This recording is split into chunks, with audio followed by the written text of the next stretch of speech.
Hello दोस्तों। अभी classes में आपका स्वागत है। और आज मैं आप लोगों को भूमंडलीकृत विश्व का बनना बताने वाला हूँ। यह अध्याय 10वीं कक्षा के इतिहास का चैप्टर 3 है। और यह जो वीडियो है यह पूर्ण रूप से एनसीईआरटी पर आधारित है। इसका मतलब यह है कि आप किसी भी बोर्ड से हैं और आपके बोर्ड में अगर एनसीईआरटी की बुक चलती है तो यह वीडियो आपके लिए महत्वपूर्ण है। मैं एक ही वीडियो में पूरा अध्याय समझाने वाला हूँ, यानी कि आपको इसके लिए कोई पार्ट 1 पार्ट 2 करने की जरूरत नहीं है। आप पूरा अध्याय एक ही वीडियो में देख सकते हैं। हालांकि ये थोड़ा लंबा हो सकता है। आइए समझते हैं भूमंडलीकृत विश्व का बनना।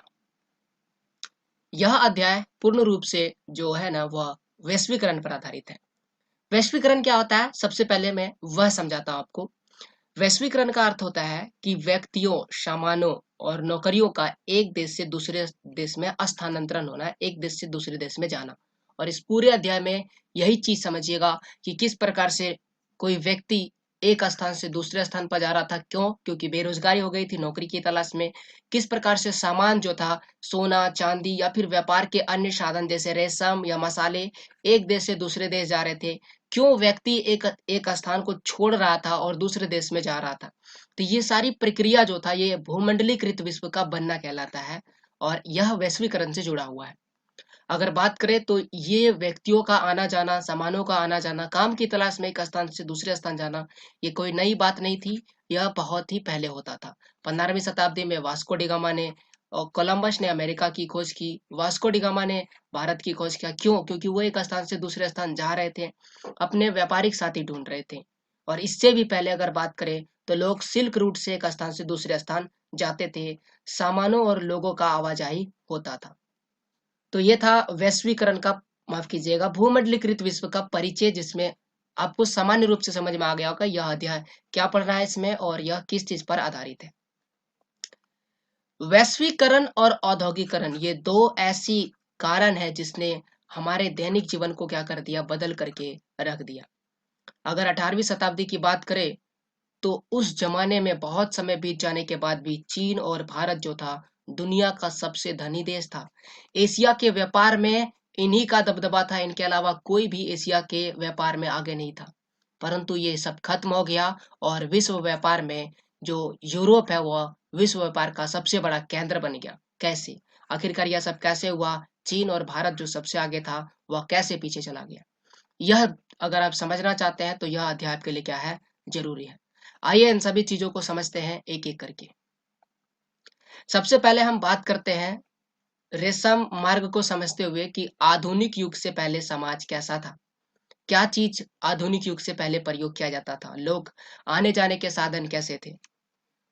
रेशम मार्ग एक प्रकार का, जिसे सिल्क रूट इंग्लिश में कहते हैं, यह प्राचीन मार्ग था। मार्ग का मतलब रास्ता होता है, जो एक देश को दूसरे देश से जोड़ता था, एक महादेश को दूसरे महादेश से जोड़ता था। जिस प्रकार से आप मानचित्र में देख सकते हैं, ये लाल रंग और ये जो आसमानी रंग आपको दिख रहा है, ये रास्ता है जिस रास्ते के माध्यम से एक स्थान से दूसरे स्थान से लोग जाते थे। ईसा पूर्व से पहले भी इस रास्ते में रेशम मार्ग का व्यापार होता था। लोग रेशम को ले जा करके एक स्थान से दूसरे स्थान पर बेचते थे। 15वीं शताब्दी जब आया तो इसका प्रयोग जो था बहुत सारे महादेशों में, बहुत सारे महादेशों को जोड़ने के लिए किया जाने लगा। जैसे अफ्रीका, उत्तरी अमेरिका, यूरोप, जैसा कि मानचित्र में देख सकते हैं, यह आपका अफ्रीका है, यह भाग आपका यूरोप है, यह भाग आपका एशिया है, और इस क्षेत्र में अगर आप मानचित्र और आगे रहता तो आपको अमेरिका दिख जाता।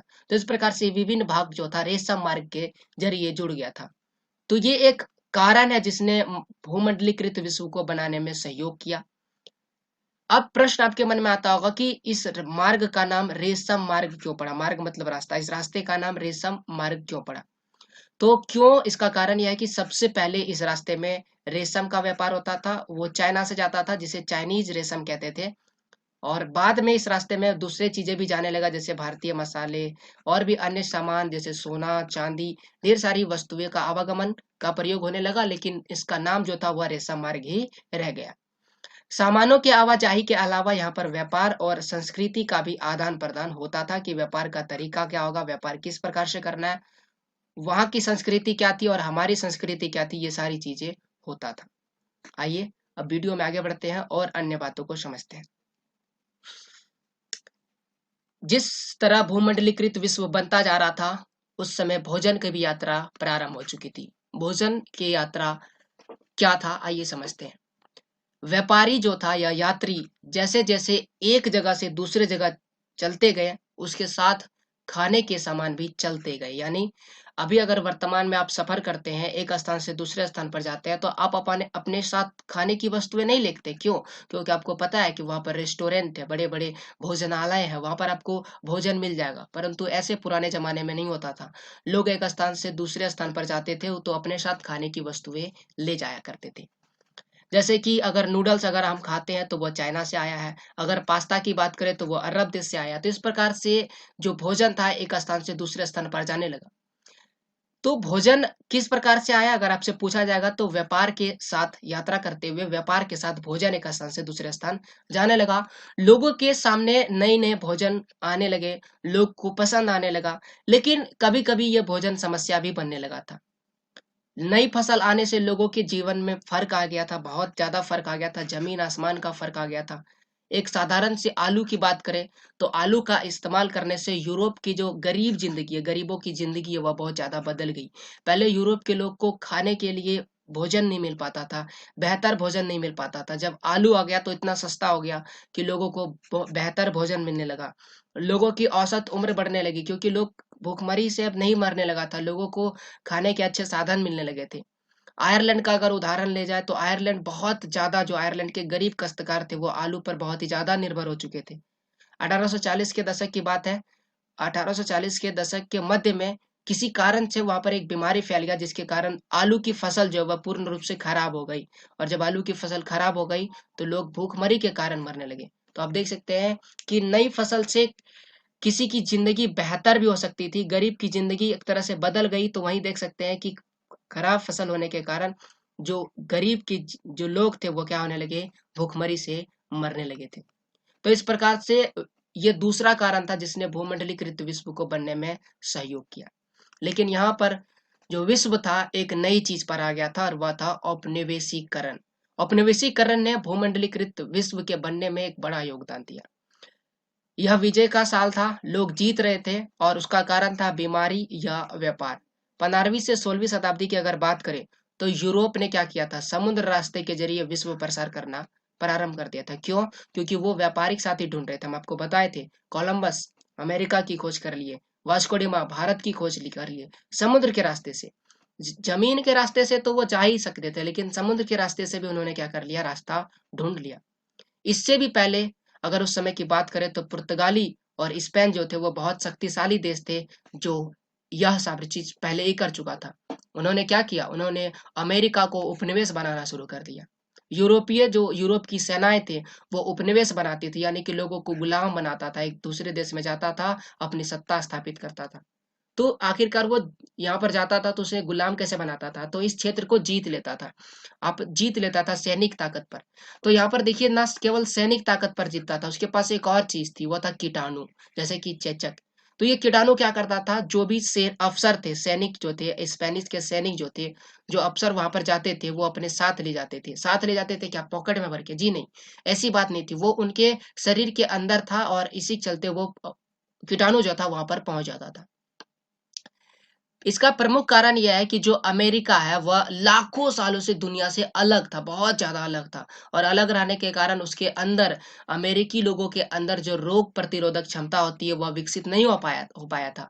और इसी के चलते जो वहाँ के लोग थे वह बीमारी से नहीं झेल पाते थे और इस बीमारी के कारण लोग मरने लगे थे। और इस स्पेनिश सैनिक को या फिर यूरोपीय जो सैनिक थे वो जीतती जाती थी अमेरिका में, और इस प्रकार से उन्होंने अमेरिका में उपनिवेश स्थापित कर लिया और बहुत सारे क्षेत्रों पर कब्जा कर लिया। एक महत्वपूर्ण बात मैं आपको बता देता हूं कि यहाँ पर अमेरिका का मतलब केवल यूएसए नहीं, बल्कि उत्तरी अमेरिका, दक्षिण अमेरिका और कैरेबियन द्वीप समूह सभी से है। उन सभी क्षेत्रों पर यूरोपीय सत्ता जो है स्थापित कर चुकी थी। आइए अब हम लोग आगे बढ़ते हैं और साल है 19वीं शताब्दी का समय। तो हम लोग देख चुके हैं कि इस प्रकार से व्यापार के चलते भोजन एक स्थान से दूसरे स्थान जा रहा था और व्यापार का तरीका, साधन का प्रयोग करके लोग क्या कर रहे थे, एक दूसरे पर उपनिवेश स्थापित कर रहे थे। जैसे कि भारत में अंग्रेजों ने उपनिवेश स्थापित किया था। लेकिन 19वीं सदी का जो साल है वह बहुत ही ज्यादा परिवर्तनीय था। 19वीं सदी में दुनिया बहुत ही तेजी से बदलने लगा था। लोगों की आर्थिक, राजनीतिक और सामाजिक और सांस्कृतिक जो कह सकते हैं और तकनीक का जो कार्य है वह पूरी तरह से समाज को बदलने में लगा हुआ था। समाज की पूरी काया पलट कर दी थी। समाज पूर्ण रूप से बदलने लगा था। विदेशी संबंध को नए ढर्रे में डाल दिया था। लोग विदेश के संबंध बढ़ाने लगे थे और इसमें जो प्रवाह था वह तीन तरह का प्रवाह हो रहा था। वो तीन प्रवाह कौन कौन था? आइए उन तीन महत्वपूर्ण प्रवाह पर हम लोग चर्चा करते हैं जिसने 19वीं शताब्दी में दुनिया में तेजी ला दी। पहला प्रवाह था व्यापार का प्रवाह। यानी 19वीं सदी में मुख्य रूप से वस्तुओं जैसे कि कपड़ा या गेहूं आदि के व्यापार तक ही सीमित था। यानी कि 19वीं सदी में लोग जो था ना वो इस तरह के व्यापार कर रहे थे एक देश से दूसरे देश में, और उसमें कपड़ा गेहूं इत्यादि तक ही व्यापार सीमित था। बाकी चीजों का व्यापार नहीं होता था। जैसे कि इसके कुछ समय बाद जो लोग थे ना, कह सकते हैं खुद का व्यापार करने थे, लेकिन लोग दास प्रथा आने लगा था। लोग क्या कर रहे थे? मजदूरों को बेच रहे थे, उसका व्यापार कर रहा था। लेकिन फिलहाल अभी 19वीं शताब्दी की शुरुआत में कपड़ा और गेहूं का ही क्या हो रहा था? कह सकते हैं व्यापार हो रहा था। तो ये पहला प्रवाह था, लोग व्यापार कर रहे थे, एक देश से दूसरे देश में जा रहे थे। तो आप समझ सकते हैं प्रवाह का मतलब वो एक देश से दूसरे देश में जाना, तो व्यापार में एक देश से दूसरे देश जा रहे हैं।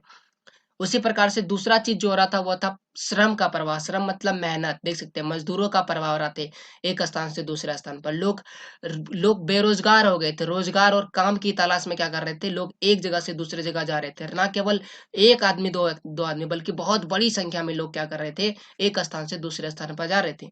लगभग 5 करोड़ लोगों ने क्या कर दिया? बेरोजगारी के कारण यूरोप को छोड़ दिया। और यूरोप से वो कहाँ चले गए? ऑस्ट्रेलिया चले गए, अमेरिका चले गए, वहां पर स्थानांतरित हो गए। क्यों? क्योंकि उनको वहां पर काम मिलता था। तो आप देख सकते हैं ये श्रम का प्रवाह हो रहा था, और ये दूसरा प्रवाह था उस समय। अब जो तीसरा प्रवाह है वह है पूंजी का प्रवाह। पूंजी का प्रवाह, तो पूंजी जो होता है वह अल्प या दीर्घ अवधि के लिए दूर दराज इलाकों में निवेश करना क्या कहलाता है? पूंजी का प्रवाह कहलाता है। लोग निवेश करने लगे थे। निवेश का मतलब खर्च करना था, और इस निवेश में अगर सबसे आगे था तो वह अमेरिका के लोग आगे थे। क्यों? क्योंकि अमेरिका के पास बहुत अधिक पैसे थे और वो अपने पैसे को निवेश करना प्रारंभ कर दिया। तो आप देख सकते हैं कि यह उत्तरी अमेरिका और यह जो क्षेत्र है वह दक्षिणी अमेरिका है। और उस समय जो अमेरिका की बात कर रहे थे तो वह यही क्षेत्र था, अमेरिका। इस पर ही यूरोपीय शक्तियां जो थी उपनिवेश करना प्रारंभ कर दिया था। लेकिन अमेरिका की शक्ति बढ़ कर आई और उन्होंने निवेश करना प्रारंभ कर दिया, अपनी शक्ति को जो बढ़ाना प्रारंभ कर दिया। आप देख सकते हैं उन्होंने यूरोप के क्षेत्र में या फिर एशिया के क्षेत्र में निवेश करना प्रारंभ कर दिया, और इस प्रकार से पूंजी का प्रवाह होने लगा। तो ये तीन तरह का प्रवाह था जो उस समय हो रहा था। इस तीन प्रवाह से क्या हुआ? इस तीन प्रवाह से विश्व अर्थव्यवस्था बदलने लगी। विश्व अर्थव्यवस्था जो था वह पूर्ण रूप से उसका उदय होने लगा, अर्थव्यवस्था सुधरने लगी। तो आइए हम लोग इस तीन प्रभाव को समझने के लिए हम लोग क्या करते हैं? ब्रिटेन की अर्थव्यवस्था पर नजर डालते हैं कि किस प्रकार से विश्व अर्थव्यवस्था का उदय हो रहा था। 18वीं शताब्दी के आखिरी दशक तक ब्रिटेन में कार्न लॉ लगा था। लॉ का मतलब कानून होता है। इस कानून के तहत कोई भी देश, बाहरी देश जो है ना, अपने भोज्य पदार्थ को ब्रिटेन में निर्यात नहीं कर सकता है। निर्यात का मतलब होता है उस देश के अंदर ले जाना, ठीक है ना। आयात का मतलब देश से बाहर।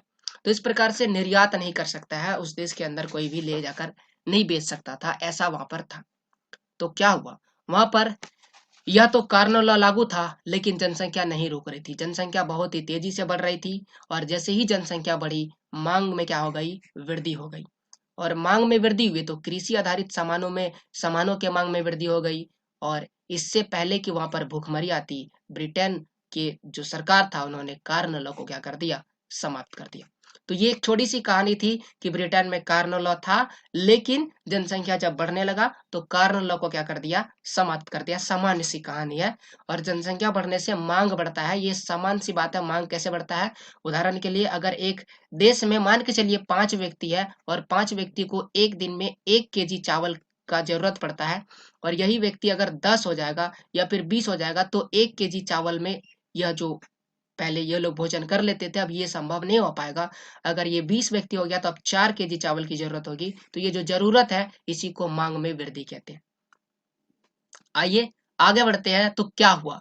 एक छोटी सी बात आप लोग समझिए। जब ब्रिटेन में कार्न लॉ था तो भोजन की मांग बढ़ गई, जनसंख्या बढ़ गई और भोजन के दाम भी बढ़ गए। जब कार्न लॉ को समाप्त कर दिया, यहाँ पर कार्न लॉ गलत लिखा गया, पीछे मैं दिखा चुका था, आप वैसे लिख सकते हैं, ठीक है। कार्न लॉ को हटा दिया गया, कार्न लॉ खत्म कर दिया, तो व्यापार बढ़ गया, भोजन जो भोजन उपभोग की समस्या आ गई, इतना ज्यादा बढ़ गया कि खत्म नहीं होने लगा, उसकी समस्या उत्पन्न हो गई। लेकिन यहाँ पर कार्न लॉ हटाने के बाद विकास होने लगा।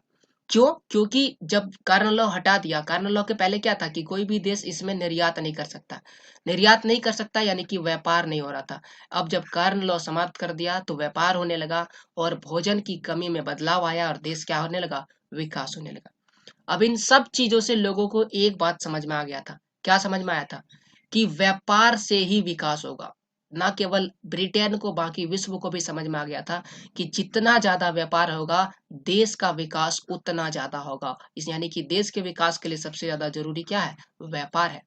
और इसीलिए व्यापार में सभी ने वृद्धि करना प्रारंभ कर दिया और लोग सोचने लगे कि व्यापार में वृद्धि किस प्रकार किया जाए। तो व्यापार में वृद्धि के लिए क्या किया गया, नए नए जहाज बनाए गए ताकि ताकि समुद्र के रास्तों को आसान बनाया जाए। रेलवे का निर्माण किया गया ताकि क्या किया जाए, जमीन के जो यातायात है उसको आसान बनाया जाए, एक समय में अधिक वस्तुओं को एक स्थान से दूसरे स्थान पर ले जाया जा सके। और रेलवे स्टेशन बनाए गए। अब इन सब चीजों के लिए आपको क्या चीज जरूरत पड़ेगी, मजदूर की जरूरत पड़ेगी।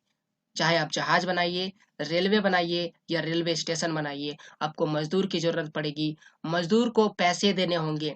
और इस प्रकार से समझ सकते हैं कि मजदूर का प्रवाह हुआ तो श्रम का प्रवाह हुआ, मजदूर एक स्थान से दूसरे स्थान पर जाएंगे। मजदूर को पैसे देंगे तो वो पैसे लेकर के फिर अगर वो यहाँ पर काम करने आया तो फिर से वो वापस अपने जगह पर जाएगा, तो इस प्रकार से पूंजी का प्रवाह होगा। तो जैसे जैसे सामान का निर्माण होगा, भोजन का भी स्थानांतरण होगा। लोग क्या करेंगे, अगर एक सुनसान इलाके में स्टेशन बनेगा, रेलवे स्टेशन बनेगा, तो क्या वहां पर भोजन नहीं करेंगे, लोग करेंगे। अगर एक ऐसे क्षेत्र में स्टेशन बनेगा जहां पर लोग परिचित नहीं है, तो क्या वहां पर भोजन नहीं करेंगे, करेंगे। जहां भी स्टेशन बनेगा लोग जाएंगे, वहां पर भोजन बनेगा, तो भोजन का भी एक स्थान से दूसरे स्थान पर स्थानांतरण होगा।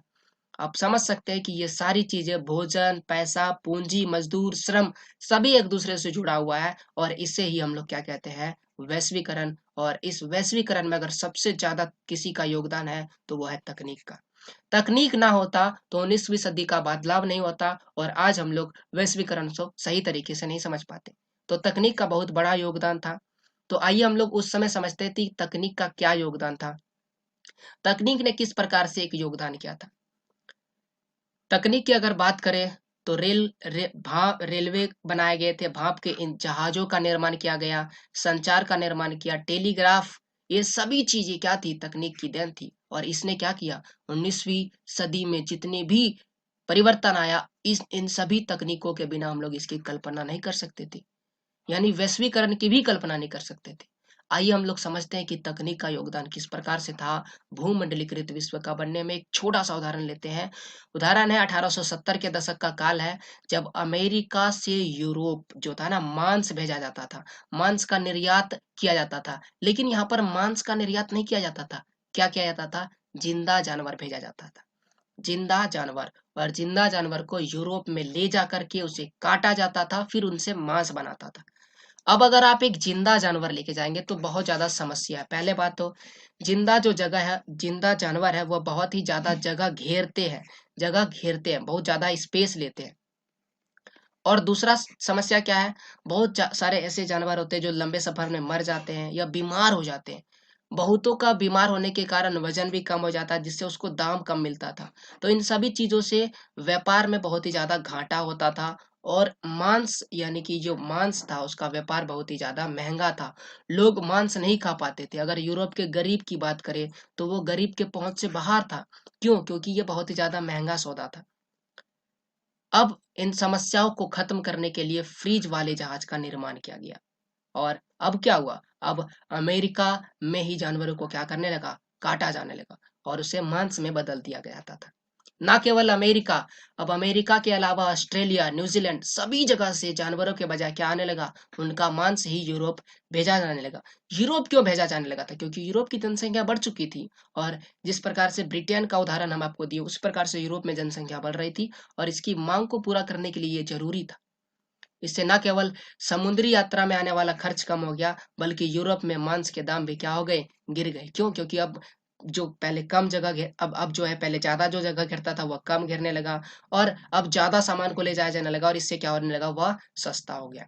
तो इस प्रकार से था क्या, तकनीक का योगदान, जिन्होंने आप समझ सकते हैं किस प्रकार से आसान कर दिया। आइए अब हम लोग बात करते हैं, पहले 19वीं सदी की शुरुआत की बात किए थे, अब 19वीं सदी के आखिरी सालों में उपनिवेशवाद किस प्रकार बढ़ रहा था, इस पर चर्चा करते हैं। उपनिवेशवाद की हल्की सी परिभाषा देते हैं कि जब कोई मजबूत और विकसित देश क्या करता है, किसी दूसरे कमजोर देश में अपना शासन स्थापित कर देता है, और इसी प्रक्रिया को क्या कहते हैं, उपनिवेशवाद कहते हैं। इसमें जो पिछड़ा देश होता है, जो कमजोर देश होता है, उसमें उसका जो राजनीतिक स्वतंत्रता होता है बिल्कुल खत्म कर दिया जाता है, और उसमें बहुत ही ज्यादा दर्दनाक सामाजिक और आर्थिक परिवर्तन किए जाते हैं जो बिल्कुल ही असहनीय है, लोगों को कभी भी बर्दाश्त नहीं हो सकता है। तो ये उपनिवेशवाद की परिभाषा था 19वीं सदी के आखिरी दशक में क्या हुआ था। 19वीं सदी के आखिर में अफ्रीका में यूरोपियों ने शासन करना प्रारंभ कर दिया। अफ्रीका एक महादेश का नाम है, वहां पर यूरोपियों ने शासन करना प्रारंभ कर दिया। वो आए तो थे व्यापार के लिए, परंतु धीरे धीरे उन्होंने क्या कर लिया, शासन प्रारंभ कर दिया। वे क्या चाहते थे, अफ्रीका में बागवानी खेती करना चाहते थे, और खदानों का दोहन, खदानों से सोना चांदी चाहे जो भी खनिज पदार्थ निकले उसको निकाल करके उसे कहाँ भेजना चाहते थे, वापस यूरोप भेजना चाहते थे, भेज जा सके, इसके लिए उन्होंने वहां पर शासन स्थापित किया था।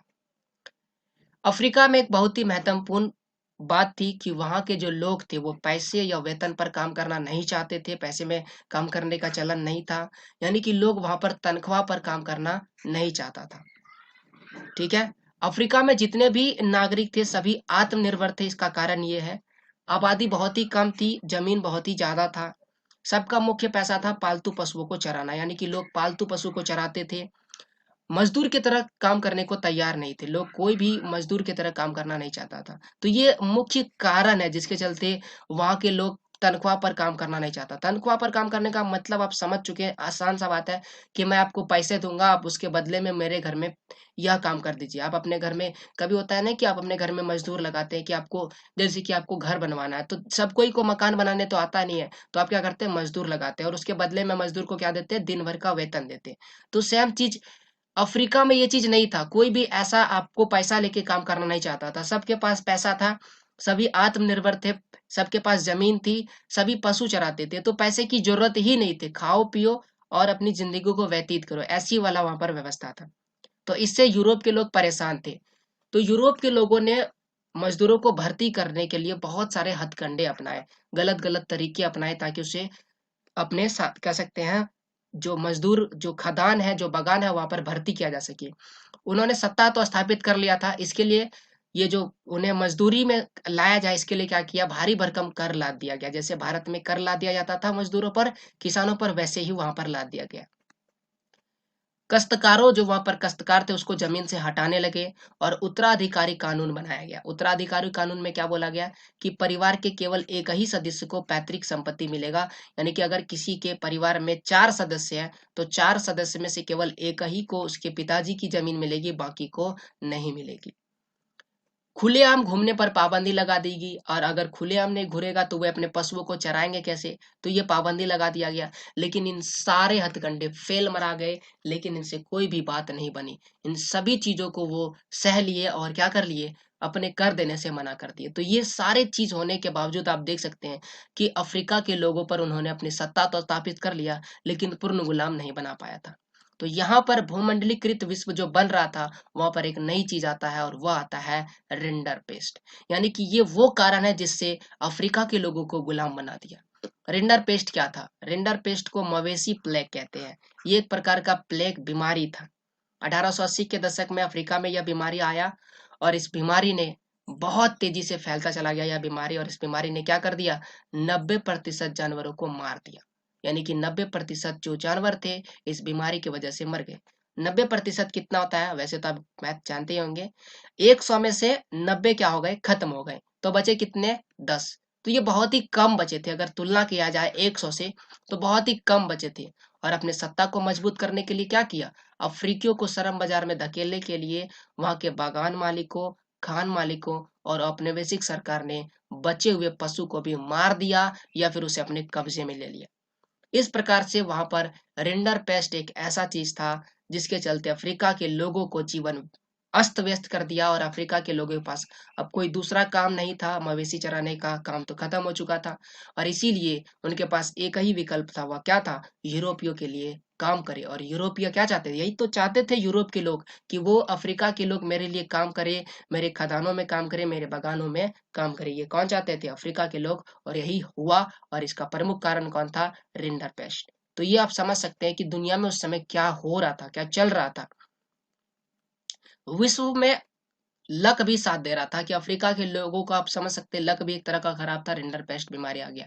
अब रिंडर पेस्ट बीमारी जो हम बताएं वो आया था, और कुछ जो था यूरोपीय लोग अब लेकर भी आए थे। तो इस प्रकार से वहां पर नई नई रणनीति अपनाई जाती थी लोगों को गुलाम बनाने के लिए, वहां पर अपने अपने उपनिवेशिक सत्ता स्थापित करने के लिए। और ये उस समय का विश्व था। आइए अब थोड़ी सी भारत पर चर्चा करते हैं। भारत में बहुत ही ज्यादा क्रूर बात है तो वह है अनुबंधित श्रमिक के विषय में, जिसे हम लोग गिरमिटिया मजदूर भी कहते हैं। जब कोई व्यक्ति किसी मजदूर को एक निश्चित समय अवधि के लिए भाड़े पर ले जाता है और उसे किसी अन्य देश में ले जाकर के काम देता है, तो उसे अनुबंधित श्रमिक कहते हैं। सामान्य सी परिभाषा है। 19वीं सदी की बात है। भारत और चीन से लाखों मजदूरों को बागानों, खदानों और सड़क व रेलवे निर्माण परियोजनाओं में काम कराने के लिए दूर दूर देशों में ले जाया जाता था। अभी थोड़ी देर पहले हम लोग समझे कि किस प्रकार से दुनिया में रेलवे बन रहा था, रेलवे स्टेशन बन रहे थे। तो इन सभी कार्यों के लिए यहाँ से अनुबंधित श्रमिकों को ले जाया जाता था। अगर भारत की वर्तमान में बात करें तो कहाँ से ले जाया जाता था, मौजूदा पूर्व उत्तर प्रदेश, बिहार, मध्य भारत और तमिलनाडु के सूखे इलाकों से लोगों को ले जाए जाते थे। कुछ लोग यहाँ के अंग्रेजी क्रूर शासक से मजबूर होकर के चले जाते थे, कुछ लोगों को जबरदस्ती ले जाया जाता था। अब इस अनुबंधित श्रमिकों को ले कैसे जाया जाता था, यह थोड़ा सा गौर करने वाली बात है। इन्हें झूठ बोला जाता था, झूठी जानकारी दी जाती थी, फुसलाया जाता था। इन्हें यह नहीं बताया जाता था कि कहाँ जाना है, इन्हें यह भी नहीं बताया जाता था कि क्या काम करना है, इन्हें यह भी नहीं बताया जाता था कि यात्रा का साधन कैसे होगा, काम का काम क्या होगा, और जीवन का हालात कैसे होगा, ये कुछ भी नहीं बताया जाता था। और यह सभी जानकारी उन्हें कुछ भी नहीं दी जाती थी, जिसके कारण लोगों को कुछ भी पता नहीं चलता था, और भारतीय लोग इसे क्या बोलने लगे, नई दास प्रथा भी कहने लगे थे। ओके, तो 1921 में इसे खत्म कर दिया गया था। लेकिन इस अनुबंधित श्रमिकों को वहां पर ले जाया जाता था और फ्री में इसे खटवाया जाता था, इसे काम लिया जाता था, और इसके बदले में इन्हें वेतन नहीं दिया जाता था, और इन्हें बोला जाता था कि कुछ समय बाद आपको वापस भेज दिया जाएगा, लेकिन इन्हें वापस भी नहीं भेजा जाता था। तो ये था भारत के अनुबंधित श्रमिक। भारत के अनुबंधित श्रमिक के जो था वो बहुत ही ज्यादा क्रूर व्यवस्था था, और भारत में इसे नई दास प्रथा को नाम दिया गया था। अब देखिए, इन्हें अफ्रीका ले जाया जाता था, वहां पर काम कराया जाता था। अब दो नाम हम बोलने वाले हैं जिसे आप शायद जानते होंगे, शिव नरेन चंद्र पॉल और राम नरेश सरवन। ये दो खिलाड़ी हैं क्रिकेट के, जो क्या करते हैं, जिनका नाम आपको भारत की तरह लग रहा होगा, लेकिन ये कहाँ के हैं, ये अफ्रीका के निवासी है। तो ये आखिरकार इनका नाम भारत की तरह क्यों लग रहा है, क्योंकि ये वही है, अनुबंधित श्रमिकों के वंशज है, और इसीलिए इनका नाम भारतीयों की तरह महसूस होता है। तो आप समझ सकते हैं कि इसका सबूत भी आपको मिल जाता है। आइए आगे बढ़ते हैं और समझते हैं भारत विदेश में भारतीय उद्यमी। विदेश में भारतीय उद्यमी विश्व बाजार के लिए खाद्य पदार्थ व फसल उगाने के वास्ते पूंजी की आवश्यकता थी। यानी कि विश्व बाजार विश्व बाजार खुल चुका था, और विश्व भर के बाजार के लिए खाद्य पदार्थ का जो खाद्य पदार्थ था, वह फसल जो था, उसके लिए बहुत ज्यादा पूंजी लगता। ना केवल आपके ही देश में बेचना, बल्कि विश्व के बाजार में बेचना है, तो इसके लिए बहुत ज्यादा पूंजी की आवश्यकता होती थी। तो जो बड़े बागान थे या फिर बड़े किसान थे, उसको बाजारों और बैंकों से पैसा मिल जाता था, बाजारों से पैसा देता था, या बैंकों से वह ऋण ले लेते थे, यानी लोन ले लेते थे। अब अगर बात आती है वह छोटे किसानों की, छोटे किसान क्या करते, छोटे किसानों को बैंक या बाजार लोन नहीं देता था, तो वो क्या करते, तो इसके लिए कुछ कह सकते हैं संगठन था, जैसे कि शिकारी पूरी श्रॉफ ऑफ नट्टू कोटाई चटियारो, ये एक प्रकार का कह सकते हैं संगठन है जो क्या करता है, उनको लोन देता था जिनको बैंक या बाजार नहीं देता था। तो आप कह सकते हैं कि यह उन सारे बैंकों और व्यापारियों में से था जो मध्य एवं दक्षिण पूर्व एशिया में निर्यातमुखी खेती के लिए कर देते थे। कर का मतलब होता है, यहाँ पर कर एक होता है टैक्स वाला कर, और यहाँ पर जो कर है मतलब ऋण, यानी कि लोन देते थे कि आप पैसे लीजिए और अपने व्यापार को बढ़ाइए। अब प्रश्न आता है कि ये जो कह सकते हैं, ये जो बैंकरों व्यापारी का समूह था, इसको पैसे कहाँ से आता था? इसके लिए वह तो अपनी जेब से पैसे लगाते थे या फिर वह यूरोपीय बैंकों से कर्ज लेते थे। तो इस प्रकार से विश्व का जो बाजार था उसमें खाद्य फसलों की आपूर्ति होती थी। छोटे और बड़े किसान दोनों कर रहे थे। अब इसमें भारतीय उद्यमी का क्या योगदान था? इसमें सबसे आगे जो था वह था यूरोप के लोग। तो अफ्रीका में यूरोपीय उपनिवेशकार तो थे ही साथ उसके पीछे पीछे भारतीय व्यापारी भी इसमें आ गए। भारतीय व्यापारी और महाजन भी इस काम में जा पहुंचे और उन्होंने भी इस काम में बहुत बड़ा योगदान दिया। भारत के लोग भी बंदरगाहों पर बड़े बड़े एम्पोरियम खोलने लगे। उन्होंने बड़े बड़े एम्पोरियम खोले, और इसमें अगर सबसे आगे था तो वह था हैदराबादी सिंधी व्यापारी, वह भी इसमें सबसे आगे था। 1860 के दशक में दुनिया भर के बंदरगाहों पर बड़े बड़े एम्पोरियम खोल दिए गए। एम्पोरियम एक तरह का कह सकते हैं कर्ज देने का स्थान था, जहां पर से बैंकों को, जैसे कि अगर आपको लोन लेना है तो आप कहाँ पर जाइएगा? बैंक में जाइएगा। लेकिन अगर आपको महाजनों से कर लेना है तो आपके लिए कहाँ जाना पड़ेगा? आपको इस स्थान पर जाना पड़ेगा, एम्पोरियम जाना पड़ेगा, और ये प्राय बंदरगाह के किनारे पाया जाता था। तो इस प्रकार से भारत के उद्यमी जो थे अब खुल करके सामने आने लगे थे। हालांकि उस समय भारत में अंग्रेजों का शासन था, लेकिन भारतीय उद्यमी अपना वर्चस्व धीरे धीरे कायम कर रहे थे, और वो भी अपने जो विश्व का जो भूमंडलीकरण हो रहा था उसमें योगदान दे रहे थे। भारत में अब बढ़ते हैं कि भारत में जो उपनिवेशवाद था, व्यापार उपनिवेशवाद और वैश्विक व्यवस्था किस प्रकार से थी। आपको पता है भारत को अंग्रेजों ने गुलाम बनाया था, तो ये था व्यापार उपनिवेशवाद, यानी कि उपनिवेशों द्वारा व्यापार। भारत का व्यापार में बहुत ज्यादा बदलाव तब आया जब ब्रिटेन ने कपास के आयात पर रोक लगा दिया। ध्यान से इस पॉइंट को समझिएगा, कपास के आयात पर रोक लगा दिया गया, क्योंकि औद्योगिकरण के बाद ब्रिटेन में कपास का उत्पादन बढ़ने लगा था, यानी कि ब्रिटेन में कपास बढ़ने लगा था, और इसीलिए अब उसको दूसरे देश से कपास की जरूरत नहीं थी। इसलिए जो भारत से कपास ब्रिटेन जाता था उसको रोक दिया गया। भारत से जाने वाले कपास के आयात पर रोक लगा दिया गया, और इससे क्या हुआ, भारतीय कपड़े का जो अन्य देशों के साथ प्रतिस्पर्धा करना पड़ा। पहले क्या था कि भारत में कपड़े बनते थे, अब उसको कहाँ पर लेके जाना पड़ा? ब्रिटेन में जाके बेच दो, आसान से, कोई दूसरा काम नहीं करना। लेकिन ब्रिटेन में अब नहीं ले जाना पड़ रहा था, क्योंकि ब्रिटेन में रोक लग गया था। तो अब भारत के लोग दूसरे देश में व्यापार करेंगे तो इससे दूसरे देश से उसे प्रतिस्पर्धा करना पड़ेगा। अब ये जो निर्यात का जो दर था, 1880 के आसपास निर्यात जो था सूती कपड़े का 30% था। 1815 में घट करके 15% हो गया, और 1870 आते आते 3% हो गया। यानी कि 19वीं शताब्दी में भारत में कपड़े का जो निर्यात है, सूती कपड़े का निर्यात 30% से घटकर कितना हो गया था? 3% हो गया था। यानी कि अब भारत का जो सूती कपड़ा वह दूसरे देशों में नहीं बिक रहा था, दूसरे देशों में बहुत ही कम बिक रहा था।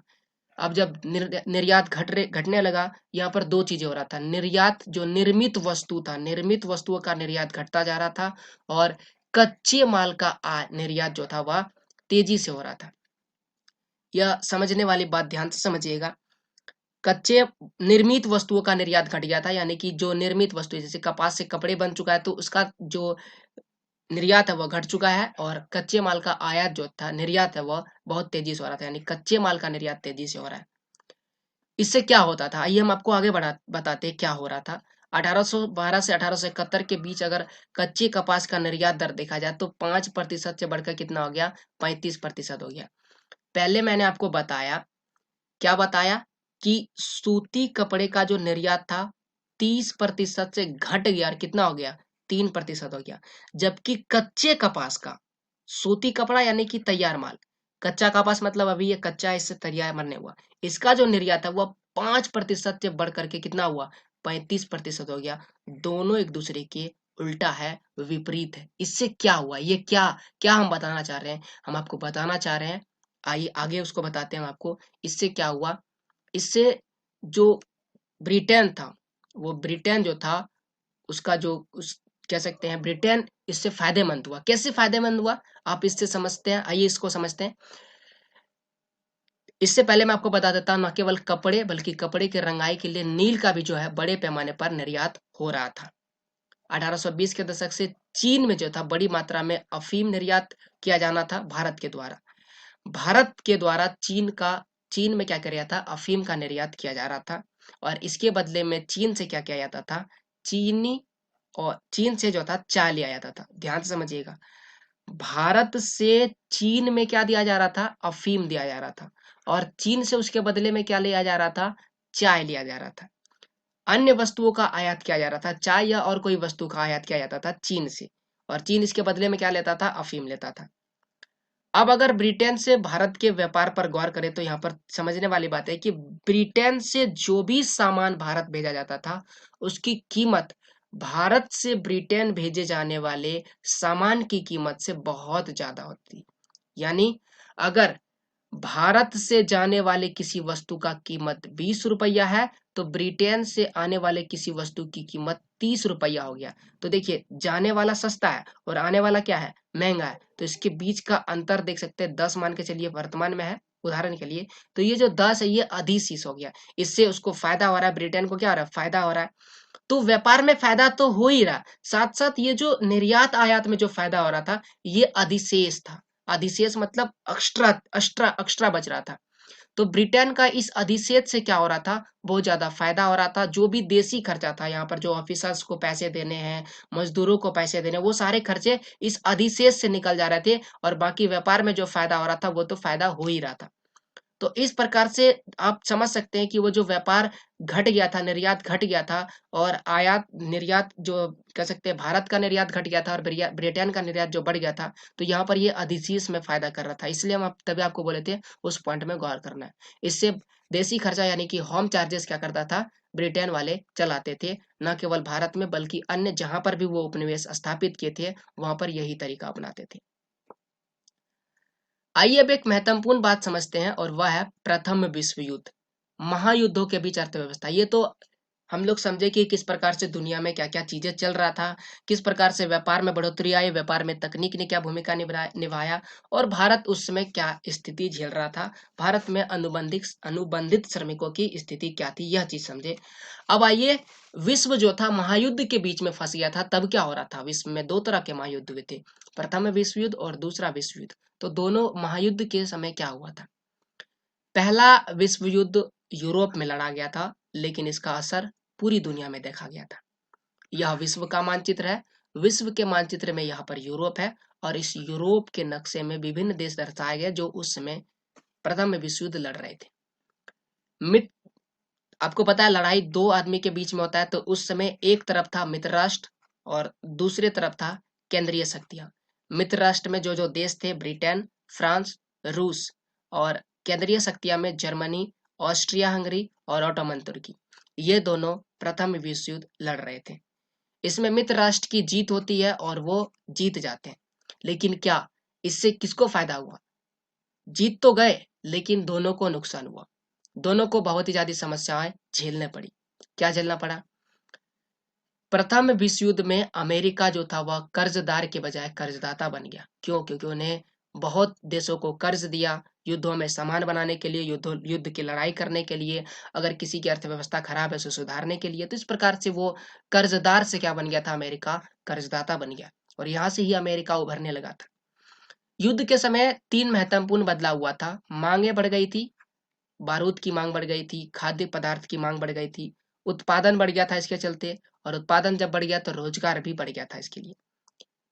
युद्ध के बाद क्या हुआ, युद्ध खत्म हो चुका था। आप देख सकते हैं, अगर इस फोटो पर गौर करें तो इतने सारे बारूद बनाने की जरूरत पड़ी थी प्रथम विश्व युद्ध। अब युद्ध खत्म हो गया, इस बारूद की कोई जरूरत नहीं। अब अगर बारूद की ही जरूरत नहीं तो मजदूर को क्यों काम दिया जाएगा। तो युद्ध के बाद मांग घट गई थी, और मांग जब घट गया तो उत्पादन भी खुद ब खुद घट गया, और उत्पादन घट गया तो रोजगार भी क्या हो गया था, घट गया था। तो ये दो परिवर्तन हुए थे युद्ध के पहले और युद्ध के बाद। आइए इसे समझने के लिए हम लोग गेहूं के उत्पादन का गौर करते हैं कि गेहूं के उत्पादन पर क्या हुआ था। गेहूं का उत्पादन किस प्रकार से युद्ध के समय बढ़ गया था और युद्ध के बाद क्या हुआ था, घट गया था।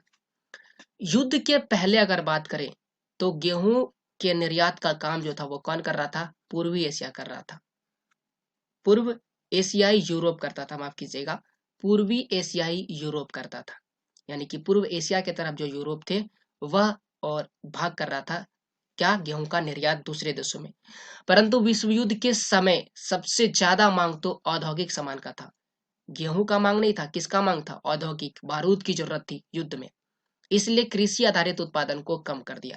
यानी कि पूर्व एशियाई देश जो थे उन्होंने कृषि के उत्पादन पर, यानी कि मान के चलिए गेहूं के उत्पादन को कम कर दिया। परंतु इस बात का फायदा किसने उठाया? यूएसए यानी अमेरिका और कनाडा ने। उन्होंने उद्योग कह सकते हैं, उनके जो उद्योग थे उन्होंने उठाया। उन्होंने औद्योगिक सामान के साथ साथ क्या बनाया? कृषि के सामानों को भी बनाया।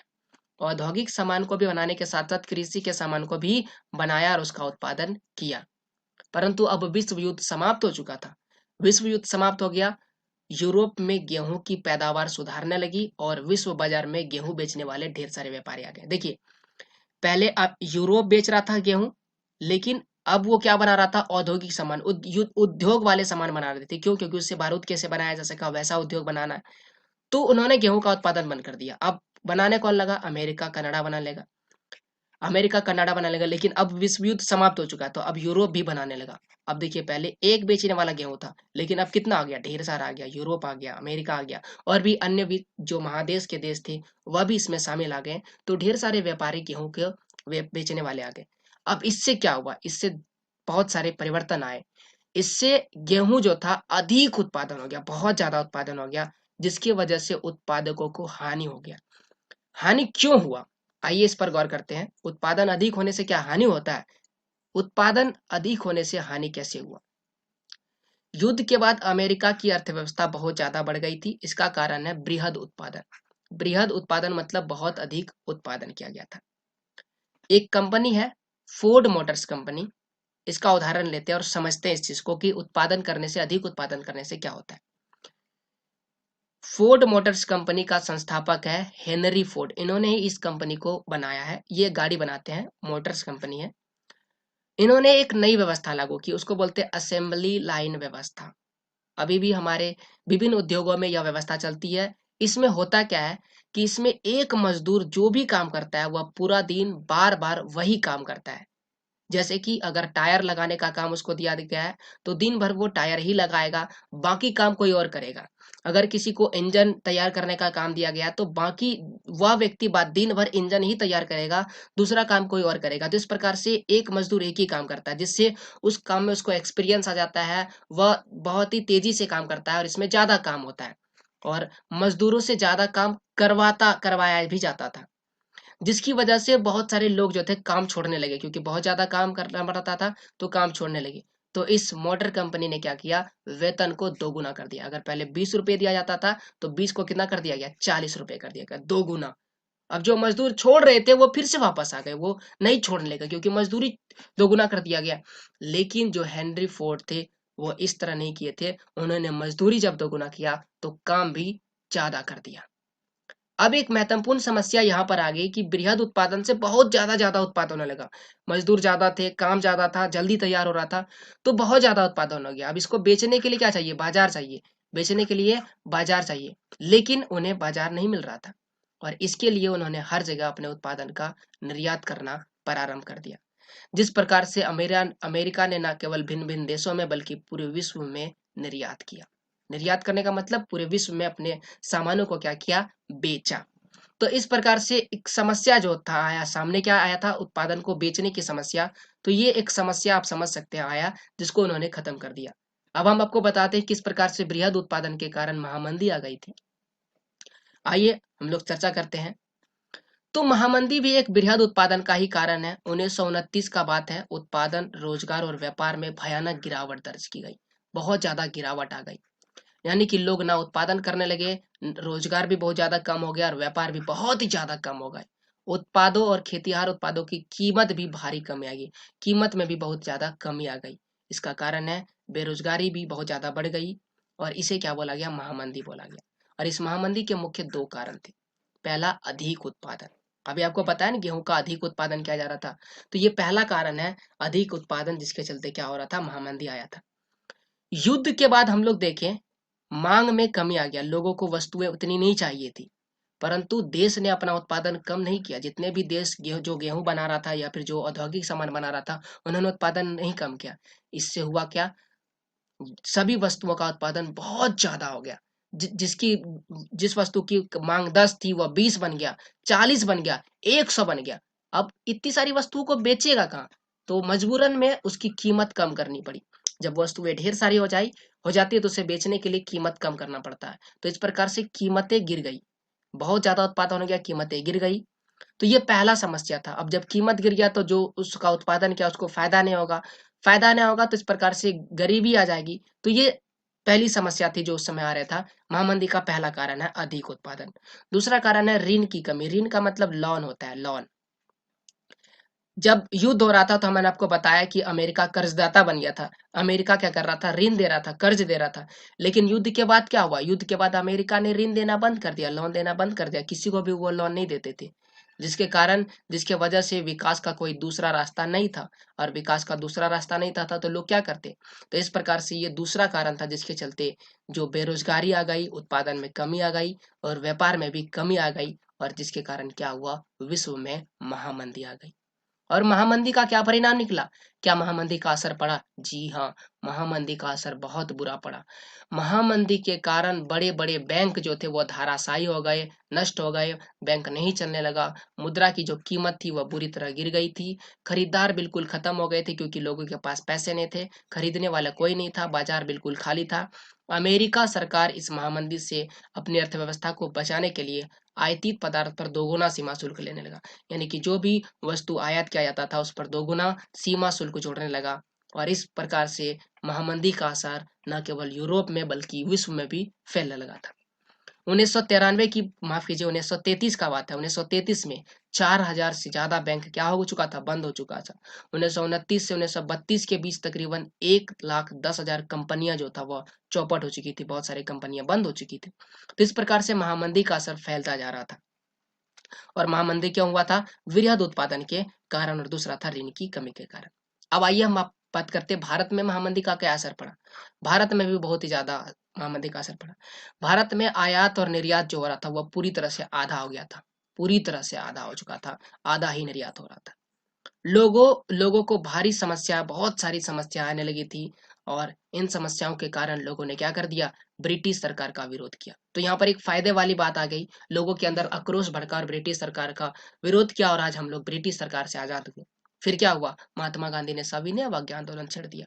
क्यों? क्योंकि यहाँ पर खाने की कमी आ गई थी और टैक्स में कमी नहीं किया जा रहा था। तो इस प्रकार से कीमतें बढ़ गई थी। तो इस प्रकार से भारत में महात्मा गांधी ने क्या किया, सविनय अवज्ञा आंदोलन प्रारंभ कर दिया। तो आप देख सकते हैं भारत में मंदी का असर कुछ कह सकते हैं सकारात्मक भी पड़ा था और कुछ नकारात्मक भी पड़ा था। अब आइए हम लोग अगले टॉपिक पर पढ़ते हैं कि ये जो समस्या था, प्रथम विश्व युद्ध झेल चुका है दुनिया, और कह सकते हैं महामंदी आ चुका है, विश्व पूरी तरह से तबाह हो चुका है। तो विश्व क्या, अब विश्व को बनना चाहिए, विश्व को शांति करना चाहिए, विश्व में युद्ध नहीं होना चाहिए, ये सारा चीज होना चाहिए क्या? यही चीज होना चाहिए। और यही क्या होता है, अर्थव्यवस्था का पुनर्निर्माण। यानी कि पुनर्निर्माण का काल शुरू हो गया, लोग एक दूसरे को ठीक करने में लग गए और यहाँ पर युद्धोत्तर काल आया। यानी कि लोग एक दूसरे को नीचा दिखाने लगे और खुद को ऊंचा दिखाने लगे और इससे युद्ध का काल प्रारंभ हो गया। प्रथम विश्व युद्ध तो खत्म हो चुका था, लेकिन प्रथम विश्व युद्ध के खत्म होने के केवल 2 दशक बाद, एक दशक में 10 वर्ष होता है, यानी कि 20 वर्ष के बाद विश्व युद्ध शुरू हो गया। और वह कौन सा विश्व युद्ध था? दूसरा विश्व युद्ध। यानी कि एक विश्व युद्ध अभी ठीक से झेल नहीं पाया था, ठीक से उभर नहीं पाया था कि दुनिया दूसरा विश्व युद्ध शुरू कर दिया। और यह विश्व युद्ध कैसा था? यह विश्व युद्ध उससे भी ज्यादा भयानक था, प्रथम विश्व युद्ध से भी ज्यादा भयानक था। यह विश्व युद्ध भी 2 गुटों में लड़ा गया था। पहले खेमे में था मित्र राष्ट्र और दूसरे खेमे में थी धुरी शक्तियां।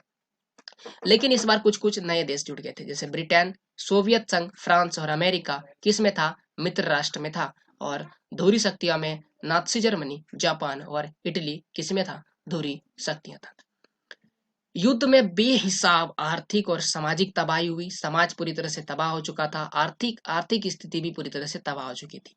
अगर प्रत्यक्ष और अप्रत्यक्ष रूप से देखा जाए तो करीब 6 करोड़ लोग मर गए थे इस युद्ध में। और बहुत सारे लोग घायल हो चुके थे। इस युद्ध को पूर्ण युद्ध भी कहा गया। क्यों कहा जाता था? क्योंकि युद्ध जो था जल, थल और वायु तीनों जगह पर लड़ा गया। कोई ऐसा जगह न था जहां पर युद्ध नहीं हुआ। तकनीक आ चुकी थी, लोग पानी में जहाजों के माध्यम से लड़ रहे थे। माफ कीजिए, पानी यहाँ पर जल है। जमीन में तो लड़ ही रहे थे पुराने जमाने में। नए नए हेलीकॉप्टर आ गए थे, फाइटर प्लेन आ गए थे, उसके चलते वायु में लड़ा जा रहा था। और इससे जो अर्थव्यवस्था का जो पुनर्निर्माण था वह बहुत कठिन हो गया था। पुनर्निर्माण का काम कठिन और लंबा हो गया था। जो लग रहा था कि अब पूरा विश्व सही हो जाएगा, शांति स्थापित हो जाएगी, दुनिया सुधर जाएगी और विश्व एक नए ढर्रे पर आ जाएगा, वो नहीं हो रहा था। अब यहाँ पर एक नई नीति आ गई थी। इस द्वितीय विश्व युद्ध में फिर से मित्र राष्ट्र की जीत हुई और दो महायुद्ध के बीच आर्थिक अनुभव, यानी कि जीत तो हो गई थी, लेकिन इस महायुद्धों के बीच में जो अर्थशास्त्री थे और राजनीतिज्ञ, यानी कि जो राजनीति का अध्ययन करते हैं उसे राजनीतिज्ञ कहते हैं, और अर्थशास्त्र आर्थिक अनुभव जो करता है उसे अर्थशास्त्री करते हैं। इन्होंने दो सबक निकाले। कोई भी लड़ाई होता है उससे कुछ सबक निकलता है, तो इससे उन्होंने दो सबक निकाला। पहला सबक था, बृहद उत्पादन पर आधारित किसी उद्योग, किसी औद्योगिक समाज को व्यापार के बिना कायम नहीं रखा जा सकता है। इसका मतलब यह है कि अगर आप बृहद उत्पादन करते, बहुत ज्यादा उत्पादन करते हैं, इसके लिए आपको औद्योगिक समाज रखना होगा, यानी कि ऐसा समाज रखना होगा जो उद्योग को बढ़ावा देता हो। और औद्योगिक समाज के साथ साथ आपको व्यक्ति की आय जो होनी चाहिए वह स्थिर होनी चाहिए, तभी वो आपकी वस्तु खरीदेगा। अगर एक व्यक्ति पर डे 20 रुपया कमाता है और वह पर डे 20 रुपया कमाएगा, तो आगे सोचेगा कि चलो आज हम 15 रुपया खाते हैं, 5 रुपया सेव कर लेते हैं, कल मैं आप यह वस्तु खरीदूंगा। और अगर उसकी आय अस्थिर रहेगी, यानी कि आज वो 15 रुपया कमाता है, कल वो 20, फिर 25, कभी 10, कभी नहीं कमाता है, तो ऐसे में वो आगे अपने भविष्य के विषय में नहीं सोचेगा और जो समाज में जो नई वस्तु आएगी उसको नहीं लेगा। बृहद उत्पादन का कोई फर्क उसमें असर नहीं पड़ेगा। इसके लिए आय स्थिर होने चाहिए, और आय स्थिर करने के लिए हमें क्या करना होगा? रोजगार देना होगा, लोगों को काम देना होगा, स्थिर बेरोजगार होना जरूरी है। तो ये सारी चीज जो अर्थशास्त्री थे, जो राजनीतिज्ञ थे, उन्होंने निर्णय निकाला। और अगर ये सारे चीज होगा तो किसी भी देश में रोजगार की स्थिरता क्या होनी चाहिए? जरूरी होनी चाहिए। इन सब चीजों के लिए स्थिरता, रोजगार की स्थिरता जरूरी, यानी कि लोगों को रोजगार मिलना आवश्यक है। तो ये पहला सबक निकाला था उस द्वितीय विश्व युद्ध से। दूसरा क्या था? दूसरा सबक था कि आर्थिक संबंध, अगर दुनिया के साथ आपको आर्थिक संबंध बनाना है तो पूर्ण रोजगार का लक्ष्य केवल केवल तभी हासिल किया जा सकता है जब सरकार के पास वस्तुओं, पूंजी और श्रम के आवाजाही को नियंत्रित करने की ताकत उपलब्ध हो। इसका मतलब एक सामान्य शब्द में यह है कि जो बाजार है उसमें सरकार का नियंत्रण हो। सरकार बाजार के नियम को बदल सकता है, ये कर सकता है, वो कर सकता है। बाजार में जितना भी नियंत्रण हो वो सरकार का होना चाहिए, तो ही बाजार चल सकता है, अन्यथा नहीं हो सकता है। क्योंकि इससे कीमत में उतार चढ़ाव हो सकता है। हो सकता है कि एक व्यक्ति ऐसा हो जो किसी वस्तु का कीमत 10 रुपया ले रहा और वही वही वस्तु का कोई दूसरा व्यक्ति 20 रुपया ले रहा, तो यहाँ पर कह सकते हैं कि नियंत्रण वाली बात नहीं। तो यहाँ पर नियंत्रण होना चाहिए ताकि कीमत में उतार चढ़ाव बंद रहे, स्थिरता बनी रहे, स्थिरता बनी रहे। अगर स्थिर बना रहेगा कीमत, तो ही जो है आर्थिक संबंध कायम हो पाएगा, अन्यथा नहीं हो पाएगा। तो ये दो सबक निकाले थे, और इस प्रकार से महायुद्ध को दो सबक के बाद पूरे, कह सकते हैं, अंतरराष्ट्रीय व्यवस्था को सुधारने के लिए एक नई चीज लाया, और वह क्या था? ब्रेटन वुड्स संस्थान। ब्रेटन वुड्स संस्थान क्या था? 1944 में अमेरिका स्थित न्यू हैम्पशर शहर एक है जहां पर ब्रिटेन वुड्स सम्मेलन हुआ। यह सम्मेलन में क्या बोला गया? इसके अंदर अंतर्राष्ट्रीय मुद्रा कोष IMF और अंतर्राष्ट्रीय पुनर्निर्माण एवं विकास बैंक, जिसे आम बोलचाल में विश्व बैंक कहा जाता है, इस दो चीज का गठन किया गया। अब आप बोलेगा कि ये दो चीज क्यों बनाया गया? इस दोनों का निर्माण इसलिए हुआ था ताकि युद्ध के बाद पुनर्निर्माण और विकास का जो कार्य है वह जल्दी से जल्दी और शांतिपूर्ण हो। युद्ध में बहुत ज्यादा नुकसान हुआ था, बहुत सारे शहर तहस नहस हो गए थे, बहुत सारे नागरिक जो थे तबाह हो चुके थे, लोगों के पास काम नहीं था। तो लोग, पूरा विश्व एक साथ आकर के इसको सुधारने में लगे हुए थे, और इसके लिए ये चीज जरूरी था। यह व्यवस्था निश्चित विनिमय दर पर आधारित था। निश्चित विनिमय दर में क्या होता है? इसका मतलब यह है कि अगर $1 बराबर 50 रुपया है, तो वो नहीं बदलेगा, कभी नहीं बदलेगा, हमेशा $50 रहेगा। माफ कीजिएगा, $1 बराबर 50 रुपया रहेगा, वो कभी भी नहीं बदलेगा। इसको बोलते हैं निश्चित विनिमय दर। जैसा कि आपको पता है वर्तमान में डॉलर का मान बदलते रहता है, कभी $1 का मान कभी 65 रुपया, 70 रुपया, कभी 60 रुपया हो जाता है, 62 रुपया हो जाता है। तो इस प्रकार से ये बदलता रहता है, लेकिन ये पहले फिक्स था, ये कभी भी नहीं बदलेगा। ऐसी व्यवस्था लाया गया था। लेकिन ये जो निश्चित विनिमय दर था, क्या ये चला? नहीं चला, ये खत्म हो चुका है। क्यों हो चुका था? क्योंकि ये जो डॉलर का मान है वर्तमान समय में घटता बढ़ता रहता है। वर्तमान समय की बात नहीं है, क्योंकि मांग और पूर्ति में बदलाव आता है, और मांग और पूर्ति में बदलाव आता है, जिसके चलते डॉलर का मान वर्तमान में बदलता है। और यही बात युद्ध के बाद लगभग 20 सालों में व्यापार में बहुत ज्यादा फैला। व्यापार बहुत ज्यादा फैल गया, बेरोजगारी में नियंत्रण भी आ गया था। लेकिन विकास, बहुत ज्यादा विकास हो रहा था, विकास में तकनीक बहुत ज्यादा भूमिका निभा रही थी।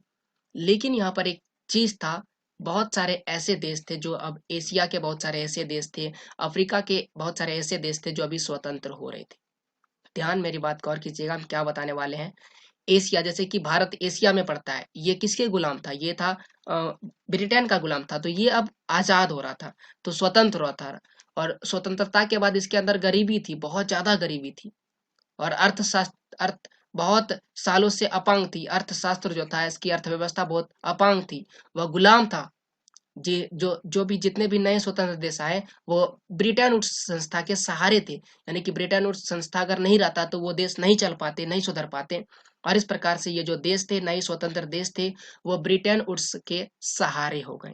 ध्यान से समझिएगा, ब्रिटेन वुड्स में मुद्रा का मान फिक्स कर दिया गया, लेकिन बहुत सारे ऐसे नए स्वतंत्र देश थे जो ब्रिटेन वुड्स संस्थान के क्या हो गए? सहारे हो गए। इससे क्या हुआ?